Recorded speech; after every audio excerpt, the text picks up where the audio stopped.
അധിക ദിവസങ്ങളിലും ഇഡ്ഡലിയും ദോശയും പത്തിലെല്ലായിട്ട് ലഞ്ച് ബോക്സ് കൊടുത്തിരുന്ന മക്കൾക്ക് മടുത്തിട്ട് എന്നോട് പറഞ്ഞു, ഉമ്മ ഇന്നെങ്കിലും ഒരു ബർഗർ ഉണ്ടാക്കി തരും. കുട്ടികളൊരു ആഗ്രഹം പറഞ്ഞു കഴിഞ്ഞാൽ കൊടുക്കാതിരിക്കാൻ പറ്റൂലല്ലോ. അങ്ങനെ ഇന്ന് ഞാൻ കൊറിയൻ ചീസ് ബന്നാണ് ഉണ്ടാക്കി കൊടുത്തിട്ടുള്ളത്. പിന്നെ ഇന്നൊരു ലേസി ഡേയും കൂടിയാണ്.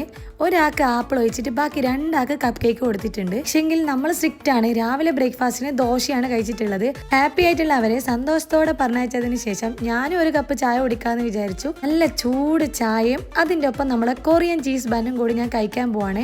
ഇത് നല്ല ടേസ്റ്റ് ആണ്. ചെറിയ മോക്ക് ഞാൻ ചില്ലി ഫ്ലെക്സ് ഇട്ടിട്ടില്ല. അപ്പം നമുക്ക് ഈറ്റൻ ചാഞ്ച് തുടങ്ങിയാലോ. ഈ ബർഗർ ബന്നിനെ നടുകെ പിളർന്നു കഴിഞ്ഞ് കഴിഞ്ഞാൽ അതിൻ്റെ ഉള്ളിൽ നല്ല ക്രീമി ആയിട്ടുള്ള വൈറ്റ് സോസ് കിട്ടും. ഇതാണ് മക്കൾസിന്റെ ഫേവറേറ്റ്. ഈ ക്രീം കൂടി കഴിക്കാൻ ഇവർക്ക് ഭയങ്കര ഇഷ്ടമാണ്. ഇത് ഒരെണ്ണം തിന്നുമ്പോഴത്തേക്കന്നെ നമ്മളെ വെള്ളം നിറയും. ഇതിന്റെ ഫുൾ വീഡിയോ ഞാൻ ഇതിന്റെ കൂടെ തന്നെ ഇടുന്നുണ്ട്. നിങ്ങൾക്ക് ഇഷ്ടപ്പെട്ടു കഴിഞ്ഞാൽ ഉണ്ടാക്കി നോക്കുക. ഇപ്പോഴത്തെ 2K കിഡ്സിന് കൊറിയ എന്ന് പറഞ്ഞു കഴിഞ്ഞാൽ നമ്മുടെ അങ്ങട്ടലും ഇങ്ങട്ടലും പോലെയാണ്. അത്രയും പരിചയമുള്ള സ്ഥലമാണ്. അപ്പോൾ ഇന്നത്തേക്ക് ഇതേ ഉള്ളൂ. ബൈ.